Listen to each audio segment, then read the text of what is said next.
Eh bien, bonjour à tous, chers viewers cinéphiles, et bienvenue dans cette toute nouvelle vidéo où il sera question d'un petit bilan de la chaîne. Et comme vous pouvez le constater, je ne discute pas avec vous face caméra parce qu'il y a un putain de problème malheureusement avec la caméra de mon ordinateur. Et quand je parle devant la caméra, le son est pas bon du tout, on m'entend à peine, même très très peu, alors que ça faisait pas ça avant, hein, que le micro marche ou pas. Et ça me casse littéralement les couilles. Là, je viens à peine de me réveiller au moment où je parle en micro. Et ça me fait chier littéralement parce que j'ai même essayé de trouver la solution, ça n'a pas marché. Et ça me fait vraiment chier. Déjà qu'il faut que je sorte de plein de trucs qui me font vraiment chier. Sur plein de trucs sur lesquels je vais revenir, littéralement. Dont une information en particulier dont je vais parler en premier qui me rend vraiment, mais vraiment triste. Et voilà, c'est pas par lâcheté que je me montre pas ma gueule par rapport à ce que je vais dire dans cette vidéo, hein. C'est parce que ça ne marche pas. Si j'avais pu, j'aurais montré ma gueule, littéralement. Donc attendez-vous que attendez-vous dans cette vidéo que je me lâche un peu un bon coup et on va commencer là maintenant tout de suite.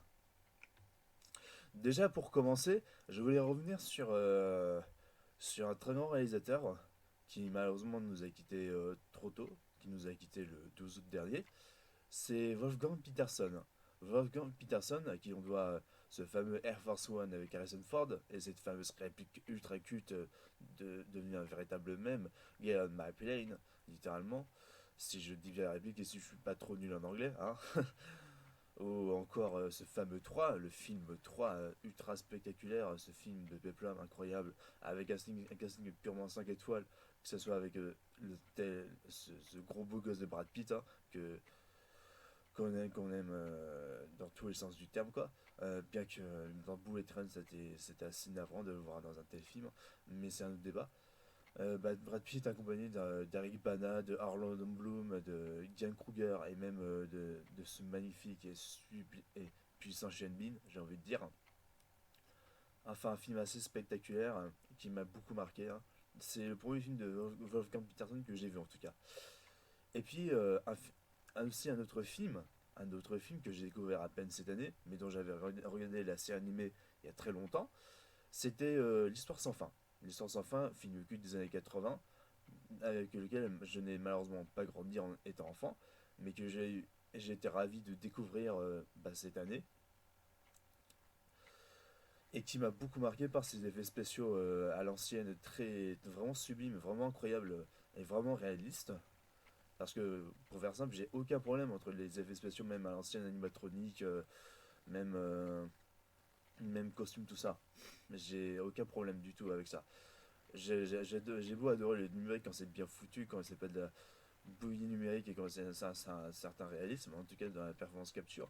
Mais l'animatronique, c'est ce qui manque vraiment aujourd'hui, par le côté palpable, on va dire, le coup de toucher, on va dire. Le côté, la présence, comme si la présence c'était. Comme s'il y avait de la présence par rapport à des maquettes ou à des créatures réalistes en animatronique, j'ai envie de dire. Un peu comme les acteurs qui se déguisent en aliens et en prédateurs dans les films respectifs, justement. Bien qu'on a bien vu que la CG pour ces personnages ne marchait pas du tout dans les dernières bouses, dans les films respectifs de ces deux monstres-là, on va dire. On a vu les conséquences, malheureusement, du côté CG. Bon, tout ça pour dire que littéralement, L'Histoire sans fin, c'est un film qui m'a au moins marqué. Avec son côté très fantastique, tout ça. Euh, c'est déjà pas mal, franchement. Et, euh, et moi, je me dis que j'espère avoir la chance plus tard d'en découvrir plus sur la filmographie de Wolfgang Peterson, de voir plusieurs de ses films plus tard. Bon, moi, je pourrais me contenter d'avoir vu ces deux principaux, du moins trois, et même L'Histoire sans fin. Et Et apparemment, l'Histoire sans fin, ça avait un gros budget européen à l'époque, hein. Ça avait un certain impact en tout cas. Bien que ça a été polé un peu par la Warner, bien sûr, mais l'histoire sans fin aurait littéralement marqué mon enfance. Et Wolfgang Peterson était réputé pour être un grand réalisateur à Hollywood, hein, c'est sûr. Et ça a été une sacrée grande perte et soutien à tous ses proches par rapport à ça, mais ça condoléances et puis il nous manquera littéralement cruellement. Maintenant, je voulais quand même passer sur cette seconde partie assez importante parce que c'est tout simplement un avis sur lequel je reviens justement par rapport à une vidéo clash que j'ai faite par rapport à un autre youtubeur. Bon, j'ai bien dit que je ne reparlerai pas de base du youtubeur, mais là je le dis en exemple, hein, parce qu'il faut bien comprendre cette putain de vidéo. Je reviens pas sur le mec en question, mais sur un avis que j'avais exprimé en question par rapport à ma vidéo clash, hein, d'accord. Alors me faites pas dire ce que je n'ai pas dit. C'était sur Luc Besson en disant ouais, lui au moins il est droit, il assume son cinéma, lui il a la dignité, tout ça. Ce qui était un manque de recul total. Déjà que ça, on va pas se mentir, ça avait aucun de putain de rapport, principalement, j'ai envie de dire. Parce que oui, Luc Besson. Ah, Luc Besson. Luc Besson. Parce que je me suis demandé vraiment si Luc Besson essayait de nous offrir du vrai cinéma ambitieux. Parce que en fait, au fond, je le savais. J'ai toujours eu une certaine frustration pour les films de Besson, même dans les films qu'il produit et qu'il scénarise, parce que c'est vrai que non seulement il se répète, mais en plus, il n'y a rien qui. C'est pas qu'il y a rien qui change, mais il fait du sous-blockbuster américain, mais en moins bien, sans le comprendre. Et certaines de ses idées ressortent même dans sa vie.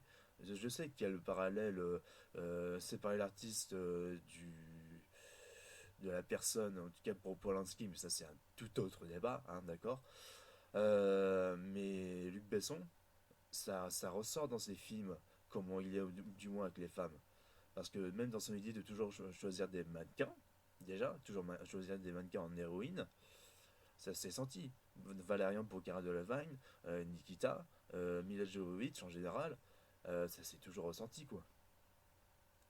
Ça s'est toujours ressenti, littéralement. Et mais par rapport à ces accusations d'agression sexuelle, euh, on a vu aussi, parce que, en fait, c'est ça, j'ai vu dans certains documentaires sur internet, sur YouTube, comment il était, son côté autoritaire, tout ça, comment il pouvait être parfois maladroit et tout. Et je me dis, je me pose des questions sur Luc Besson. Mais revenons franchement, restez bien jusqu'à la fin de ce que je veux dire sur Luc Besson, d'accord. J'ai des arguments, d'accord. Alors s'il vous plaît, commencez pas à déjà marquer Luc Besson. S'il vous plaît, écoutez tout ce que j'ai à dire, d'accord. Écoutez tout ce que j'ai à dire, je le mettrai sûrement dans la description, ce message, ce que je dis là, bref. Luc Besson, en fait, ce qui m'énervait, c'est qu'il y a toujours eu un côté niais, un côté cliché et un côté ouais, je suis le gros bonhomme qui va sauver la meuf, tout ça. Notamment dans les Taken, hein, dans les Taken avec les Neeson, ou même dans Three Days to Kill, que je n'ai pas vu, et heureusement, avec Kevin Costner et notamment Ellie Stanfield. Et, euh, et voilà, c'était surtout côté gros bonnet et tout. Et c'est ça. Et ce scénario est ultra simpliste déjà. Parce que quand j'avais vu Taxi 4, je m'étais arraché les yeux à quel point c'était simpliste comme scénario. C'est pas possible de faire un truc aussi simple, aussi basique et aussi peu, euh, peu, avant- peu inventif, j'ai envie de dire. Enfin, voilà quoi. Avec côté geek chez Cartoon qui allait pas, et même certains acteurs qui sont choisis pour certains rôles qui malheureusement sont décrédibilisés parce que c'est des acteurs qui n'ont pas l'habitude de jouer ce genre de rôle de base, j'ai envie de dire. Excusez-moi, pardon. Pardon, excusez-moi. Pardon pour le bruit. Et comme quoi, ça fait tomber plein de choses ce côté Luc Besson. Et Luc Besson est réputé en plus pour être un gros plagieur de base, à avoir plagié plein de films, plein de plans, plein d'idées, même dans beaucoup de plans. Et pas notamment là-dessus, notamment pour la chaîne de Paul, je vous conseille sa vidéo sur Besson, qui est assez intéressante là-dessus, et sur les trahisons qu'il a faites à ses anciens collègues, juste pour avoir le monopole, parce que Luc Besson, faut savoir, il a toujours eu le monopole dans toutes les productions EuropaCorp, on va pas se mentir les mecs, même dans le scénario, tout ça. Il y a eu il y a eu tous les monopoles, toutes les, tout le pouvoir en fait, hein. Mais on va y revenir plus en détail justement sur une vidéo en particulier que j'ai vue qui est vachement intéressante d'ailleurs, je vais y venir. La chaîne de Paul, je mettrai ça en description, notamment pour les vidéos sur Besson, pour la chaîne de Paul. Euh, Luc Besson a quand même ressorti Olivier Magueton et il y a aussi Louis Terrier. Mais Louis Terrier, quand il fait des trucs comme le transporteur, il essaye de faire que à l'américaine. C'est ça qui va pas. Il essaye de faire des trucs à l'américaine. Dans un truc français, ça n'a aucun sens. Déjà que Statham, certes, il bastonne bien, mais après il se fait nul à chier, c'est cliché, c'est niais, euh, c'est dénué de sens, c'est du Besson à l'état pur. Quand lui, tu vois, il fait vraiment des vrais trucs à l'américaine, ça peut être divertissant, comme l'incroyable Hulk comparé au film de merde de Ang Lee, ou, ou aussi, ce fameux choc des titans, qui était assez divertissant, ou cette comédie complètement barrée de Clinsby avec, on doit surtout ça à Sacha Baron Cohen, enfin plein d'exemples comme ça, mais après ce débat bien sûr, Louis Leterrier qui réalise la Fast and Furious, vu la façon dont il filme les courses poursuites en bagnole, vu dans le transporteur ou les bastons, comment il pourrait filmer ça. Non, non. Louis Terrier est trop peu expérimenté pour ce genre de film. Fast and Furious, ça ne marchera jamais, je pense. Pour moi, ça ne marchera jamais. Louis Terrier ne pourra jamais égaler au moins le 9 film, personnellement. Ça risque d'être très compliqué, mais ça, c'est un autre débat, encore une fois.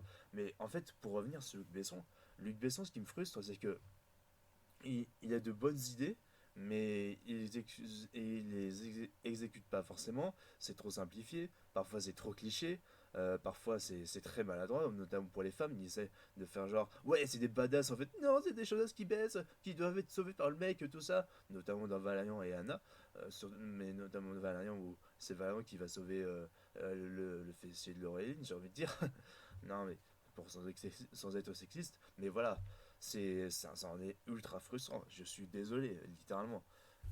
Mais pourtant, Léon et le cinquième élément sont des films qui m'ont marqué et qui me marquent encore aujourd'hui par leur univers, par leur délire.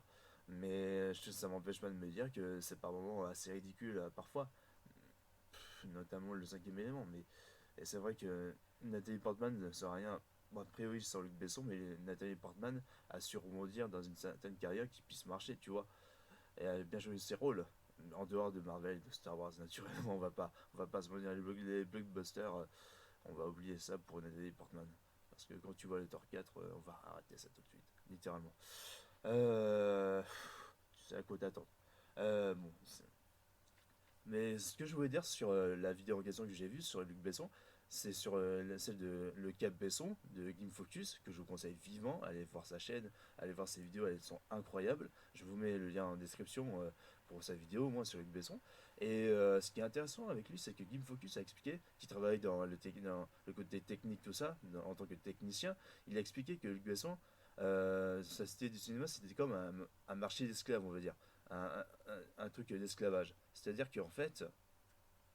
en fait, Luc Besson, il manipule ses élèves en leur proposant par exemple de lui donner des scénarios, des idées, tout ça. C'est le cas pour Arthur Malédiction, du coup. Et le truc, c'est que il volait leurs idées. Il volait leurs idées, voilà, il les volait, il les réécrivait à sa façon. Et on avait forcément Arthur Malédiction de merde. Je suis pas allé voir cette merde parce que je savais à quoi m'attendre. Les chèques financiers, les chèques absolus de Luc Besson, ils ont été hors de question. Déjà qu'Anna, j'étais largement de moins en moins fan, même presque plus du tout. Et donc, pardon, mais j'avais pas me claquer ma thune pour rien pour un film Besson raté d'Arthur et Minimox, tout ça. Alors que tout le monde était dithyrambique en mode ouais, c'est de la merde, tout ça, c'est le suicide, c'est clairement le suicide artistique de Besson, littéralement, mais littéralement.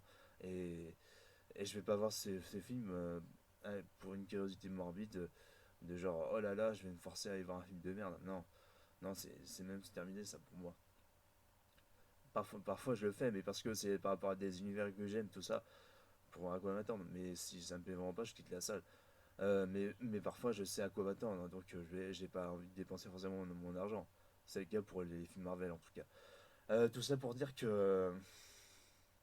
Ouais, tout ça pour dire que il Focus il expliquait que Luc Besson profitait de ses élèves déjà, que qu'il y en a qui travaillaient à la l'improviste sans être payés, euh, sans être rémunérés, qu'il y en a qui pourraient travailler illégalement, sans être rémunérés, encore une fois. Si vous faites le lien, mais voilà quoi.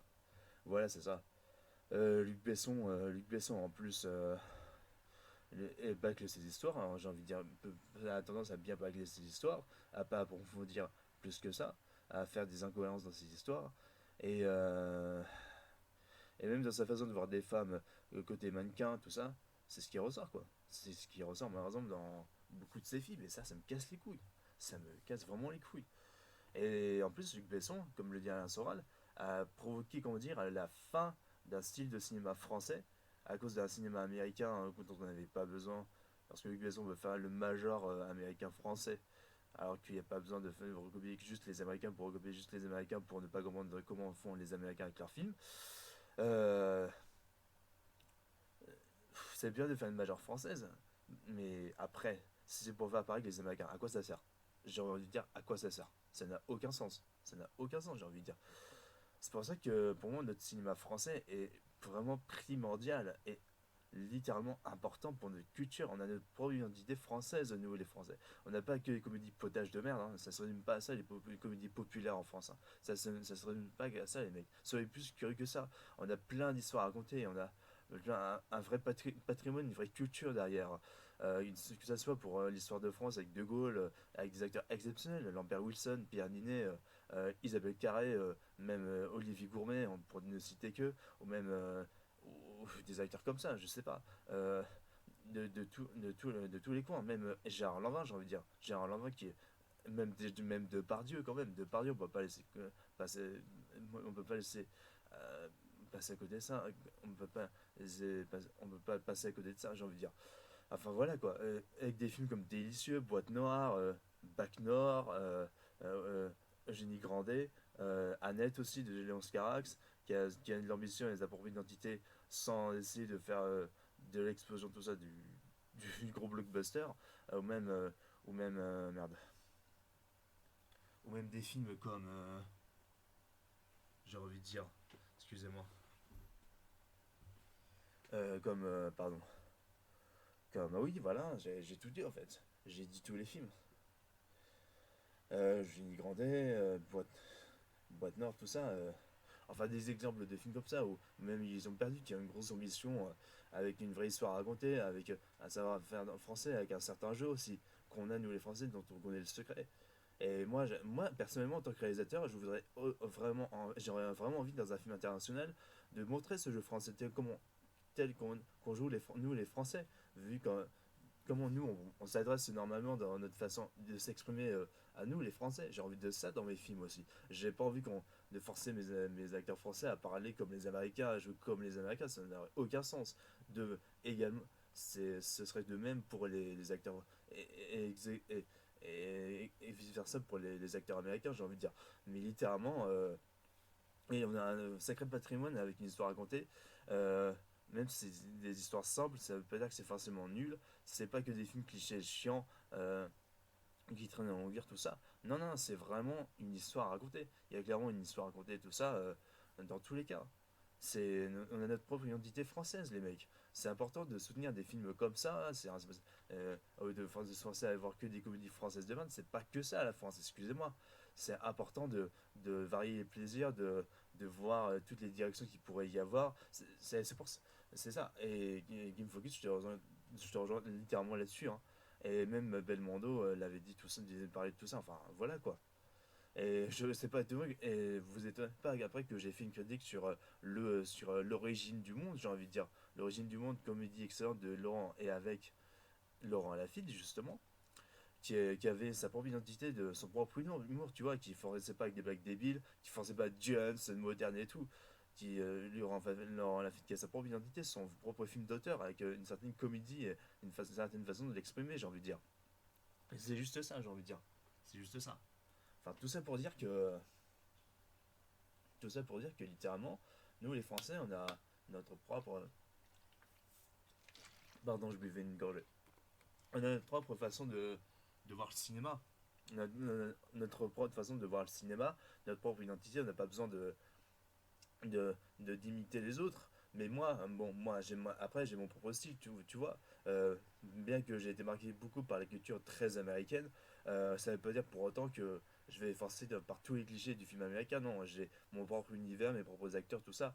Euh, Même si c'est américain, mais j'ai pas envie de juste recopier juste l'américain pour faire de l'américain. Ça, j'ai un but derrière, j'ai vraiment un but d'auteur derrière, j'ai envie de dire, littéralement. Et Luc Besson est un escroc, littéralement. La cité du cinéma sont des escrocs.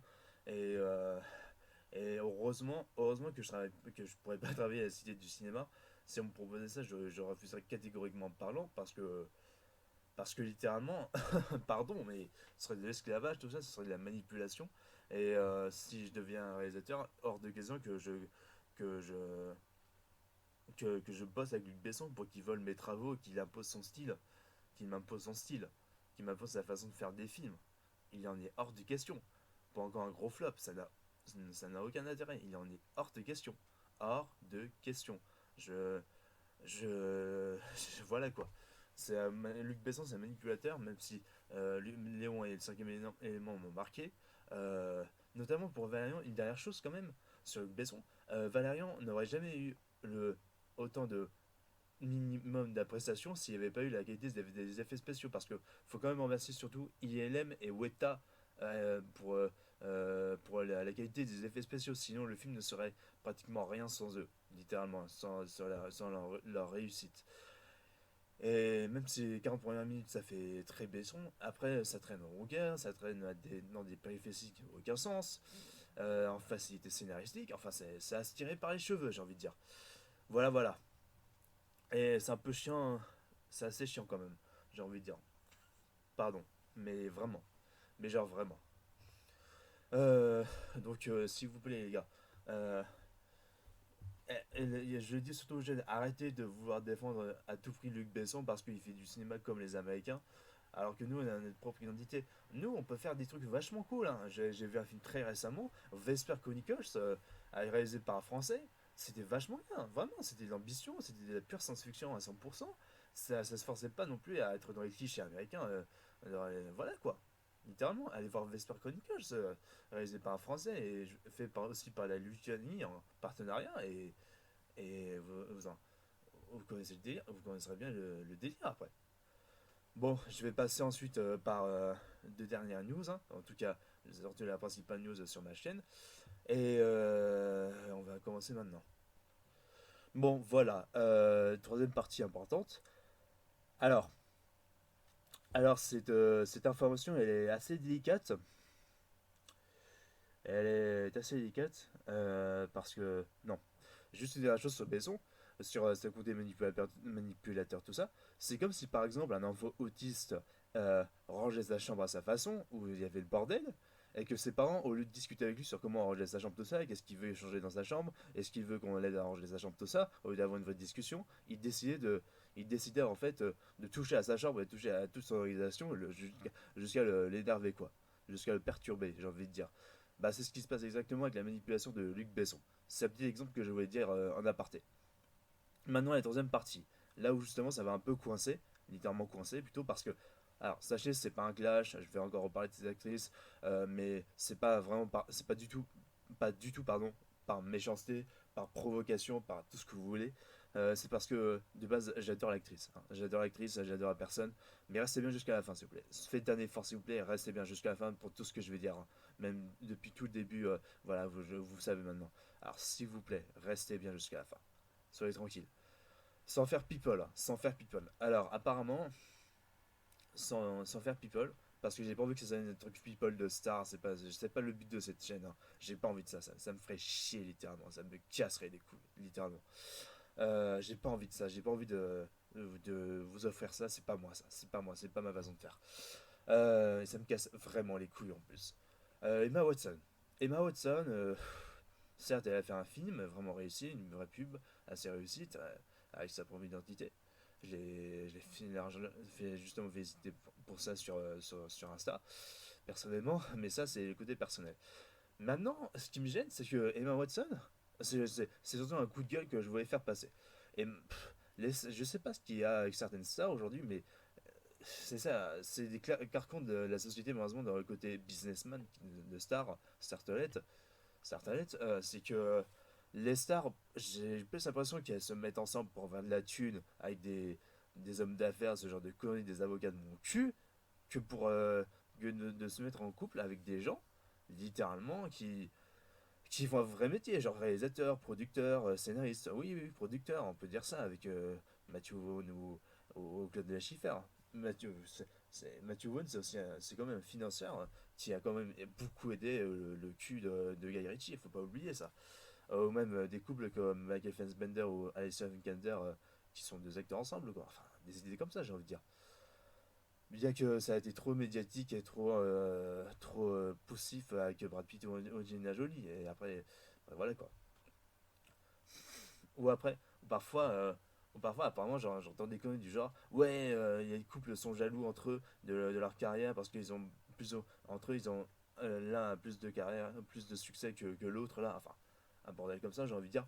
Il faut vraiment que les stars se disent d'arrêter de littéralement être jaloux par leur succès, tout ça, et s'aimer dans toutes circonstances, j'ai envie de dire, selon la personne, littéralement. Ça fait nier comme ce que je dis, mais c'est vrai, on a de moins en moins ça de nos jours, et ce genre de solidarité, même entre les couples, et surtout entre les stars, qui ont un certain ego, façon les The Boys, hein, j'ai envie de dire, où c'est plus la richesse, tout ça, on se fout de la gueule de ceux qu'on divertit, tout ça. Ça fait peur quand même, ça fait peur, ça fait réfléchir. Et j'aimais Watson qui apparemment est en couple avec. Ça peut être des fake news, je sais pas. Ça peut être des fakes, je sais pas. Mais j'ai pas envie d'attaquer Emma Watson, c'est pas le but de la vidéo, non. Mais quand je l'entends dire. Quand je l'entends. Quand j'entends qu'elle est en couple avec des riches, tout ça, des financeurs d'associations, tout ça. Si, l'essentiel, c'est que la personne soit bien pour elle. Ok, que ça soit une bonne personne. Mais après, si tu choisis la personne pour son argent, si tu choisis la personne pour sa thune de base, littéralement, qu'est-ce que, qu'est-ce que ça va littéralement vraiment apporter, j'ai envie de dire. Qu'est-ce que ça va apporter Euh, de façon intéressante. Qu'est-ce que ça va apporter niveau moral. Est-ce que c'est pour l'argent? Parce qu'on peut avoir des doutes, j'ai envie de dire. Pardon Emma, mais euh, si c'est pour avoir assez d'argent, ça sert à rien. Parce que c'est pour le côté financier. Même si le mec est sympa, je sais pas, mais c'est pas un mec qui fait un vrai métier peut-être, qui est vraiment passionné par quelque chose, à part au-delà de sa thune. Je sais qu'Emma Watson a toujours fait partie d'une famille de riches, d'avocats, tout ça, qui a toujours eu cette chance et qu'elle a jamais eu ce côté classe moyenne par rapport à nous, les gars, qu'elle a jamais connu ça et qu'elle le connaîtra jamais d'ailleurs. Mais j'ai envie de me dire que j'ai pas envie qu'il y a un certain snobisme de certaines stars. Emma Watson, avec sa façon de bien parler et tout, je me dis que parfois, Emma, s'il te plaît, pas besoin de. Sois plus franche avec nous. C'est pas parce que tu as joué Hermione dans Harry Potter que tu peux te permettre de forcément être dans de bonnes manières, tout ça, nanani, nanana. Tu peux être genre normal, quoi, j'ai envie de dire. Et je trouve qu'on s'est pas moqué, qu'on s'est pas vraiment moqué assez du côté Emma Watson c'est la fin de cette Rogan. Enfin, une certaine frustration que j'ai par rapport à Emma Watson parce que Emma Watson, encore une fois, j'adore cette actrice, notamment dans. Que je vous l'ai dit, dans Noé de Darren Aronofsky. Euh, Noé de Darren Aronofsky, pardon. Que ce soit dans The Bling Rings, que ce soit dans The Circle, enfin des films comme ça, quoi. Mais ouais, c'est. Et même dans Colonia, où elle était exceptionnelle. Et là où j'ai tendance à me dire, elle est parfois féministe subtile dans ses messages, parfois. parfois je sais pas trop, mais Emma Watson c'est une grande actrice vraiment accomplie quoi, même en dehors d'Harry Potter que je déteste de base, mais Emma Watson si elle choisit vraiment les mecs, ses couples pour de l'argent, ça c'est pas étonnant qu'après que qu'elle soit plus en couple à peine 2 ans quoi j'ai envie de dire, littéralement. Je crois qu'Emma Watson a besoin de quelqu'un qui puisse avoir la même passion qu'elle, qui ne pèse pas avoir de l'argent surtout. C'est pas l'argent qui compte dans un couple, hein. Faut l'ancrer dans la tête de ces gens-là, j'ai envie de dire. Littéralement. Si j'ai envie d'être en couple avec une actrice, c'est parce que j'en ai vraiment envie. Et parce que, pas parce que je suis un financeur, tout ça. C'est parce que avant tout, je serais un artiste ou une bonne personne. Mais que derrière, j'aurais un vrai métier et que j'aurais voilà, je prétends pas, j'ai pas une prétention non plus, mais faut l'idée quoi. Et ça me frustre littéralement. Littéralement, j'ai envie de vous dire, ça me frustre pour Emma Watson. Et j'ai peut-être pas les mots, j'ai pas tous les mots à la bouche peut-être, mais Emma Watson, j'ai envie de dire, il faut qu'elle fasse quelque chose avec son couple parce que c'est trop flagrant. Et c'est pour moi, c'est vraiment par protection que je dis ça pour elle, parce que il y a des gens qui vont essayer d'espionner tout ça, sa vie privée et tout. Mais j'ai pas envie de ça, moi. Je suis pas comme ça et j'ai pas envie que des gens se la fassent chier pour ça. Moi, personnellement, euh, même les photos de paparazzi, je trouve ça dégueulasse, littéralement.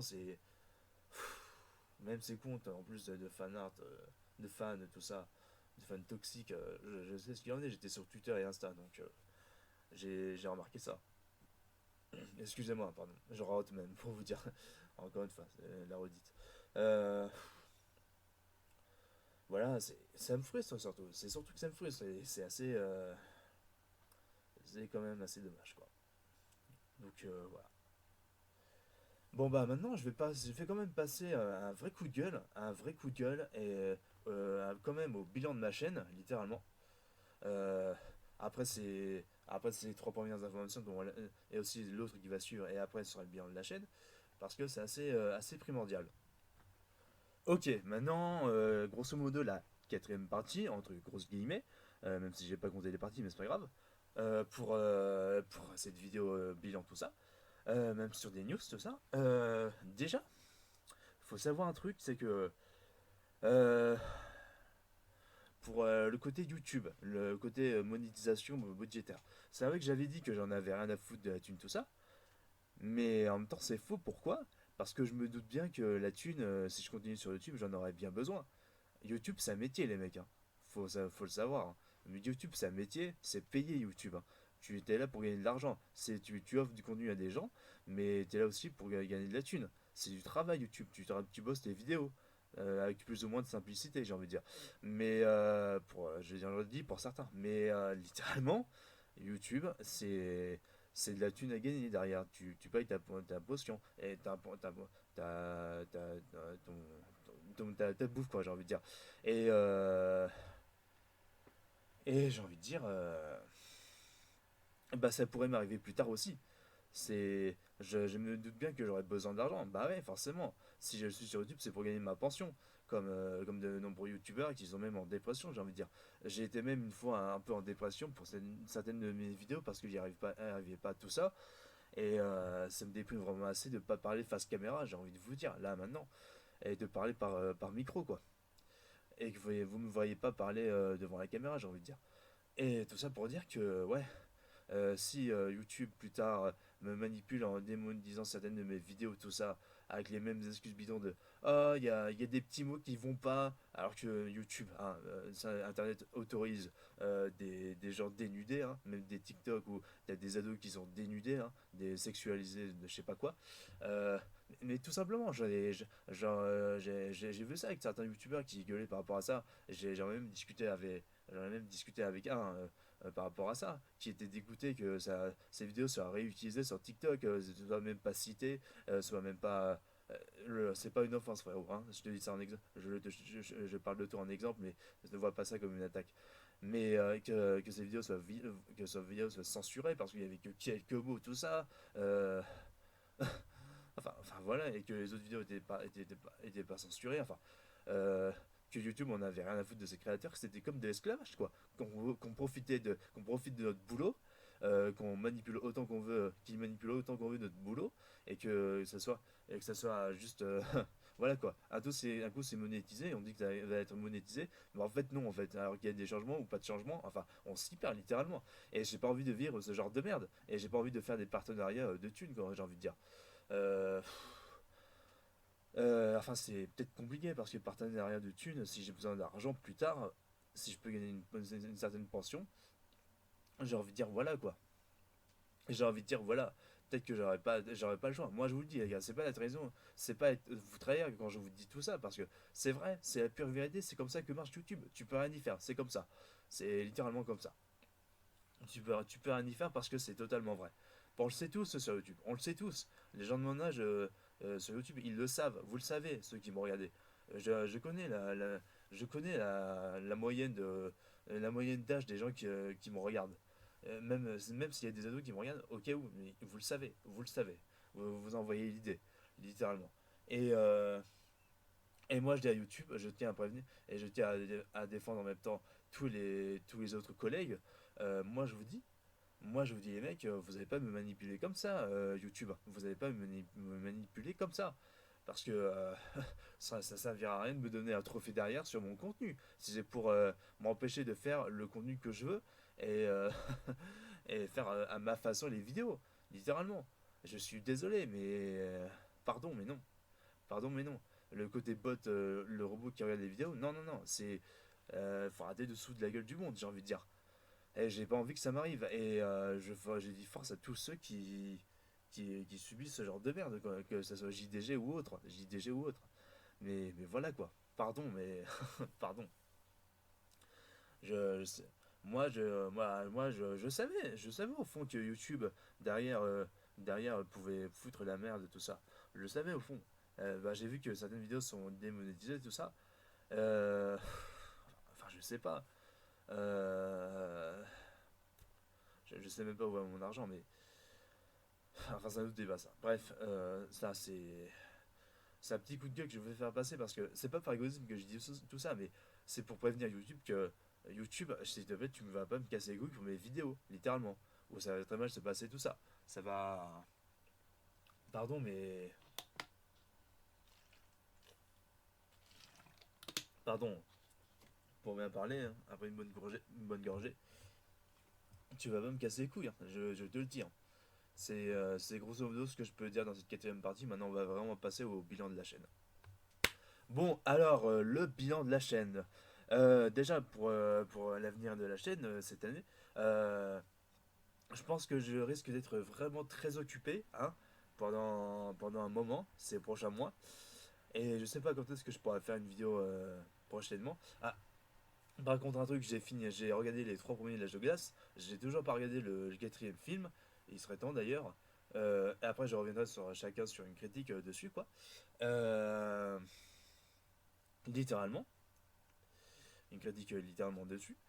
Après, je reviendrai sur les jeux l'âge de glace, Scrat sur Switch et notamment le jeu Wii l'âge de glace 3.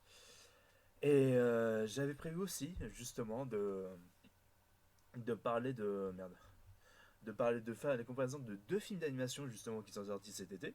Les deux principaux, hein, voilà. Que ce soit Les Mignons 2 et Crypto et les Super Animaux. Crypto qui achetait en fait les concepts les plus débiles de Superman, un chien Superman. Voilà. Enfin, tout ça pour dire que ça va être très intéressant de comparer ces deux films-là, primordialement, parce que il y a un gros parallèle avec Les Mignons 2 qui assume une vraie parodie avec une certaine maturité, mais un certain côté très drôle qui est propre à Moi Moche et Méchant, et t'as d'un côté un film cliché d'animation américain très gamin, avec des blagues très gamines, par rapport à The Rock qui produit le film, malheureusement, et par rapport à DC, qui est littéralement massacré. Parce que je vais comparer avec ce qui a à faire avec un film d'animation pour enfants et ce qui a à ne pas faire avec ce genre de film, littéralement. Que ça soit pour Crypto, par exemple, où Crypto, c'est purement cliché et il y a des trahisons sur l'univers d'ici et sur ses super-héros. Et je vais parler en profondeur par rapport à Batman, à ce qu'il ne faut pas faire avec Batman. Parce que pour vous dire, j'ai vu les 15 premières minutes de ce film-là, je me suis barré de la salle. parce que je me suis dit, film, tu te fous de ma gueule, littéralement, en tout cas pour Batman, je me casse, merci, au revoir, littéralement. Et puis voilà. Voilà, ça a été le premier film d'animation au cinéma où je me suis cassé avant la fin. Super. Alors voilà, j'ai envie de dire. Ça fait mal au cul, mais c'est vrai. Ça me fait très très mal au cul. Voilà, voilà. Ouais, déjà que c'est pourtant le film d'animation qui m'a fait rentrer dans ma passion du cinéma par rapport au L'âge de gaz, tout ça. J'ai envie de préciser. C'est assez frappant, j'ai envie de dire. C'est ultra frappant. Vous voyez le délire, hein. Oh putain. C'est waouh. Putain. Pardon, mais c'est chaud. C'est très chaud. Donc je comparais le côté avec le côté on se fout de la gueule du gamin en leur faisant en lui donnant de la merde, et à la fin on fait rire le gamin avec un univers sans se foutre de sa gueule. Ça va être grosso modo ça là, le côté vidéo par rapport à ces deux films là. Un concept intéressant que j'aurai peut-être le temps de voir en détail, j'espère bien. Voilà. Donc j'ai plein de projets en date quoi. Et aussi, je vous ai pas précisé, je sais pas si je l'ai pas précisé dans d'autres vidéos. Maintenant, j'ai un compte Instagram au nom de Raphaël Dinan, tout ça. Un compte Instagram où je peux poster par moment des vidéos où j'ai posté quand même par moment des petits messages, tout ça. Enfin voilà quoi. Au nom de Raphaël Dinan 65. Et j'ai déjà posté une critique express sur Sundam que j'étais allé voir il y a 2 jours, euh, où j'ai appris à travailler au cas où, comme j'ai pas le temps pour mes critiques vraiment par vidéo, et comme niveau vidéo ça ne marche pas, et ben justement ça peut me permettre au moins de faire une petite critique comme ça pour que j'en prenne le temps, tout ça pour voir, voilà quoi, j'ai envie de dire. Bon, bah voilà, merci de m'avoir écouté jusqu'au bout, vraiment. N'hésitez pas à liker et à partager cette vidéo parce que ces sujets sont assez importants à voir ensemble. Et puis on se dit à la prochaine pour de nouvelles aventures chez Aviover Cinéphile.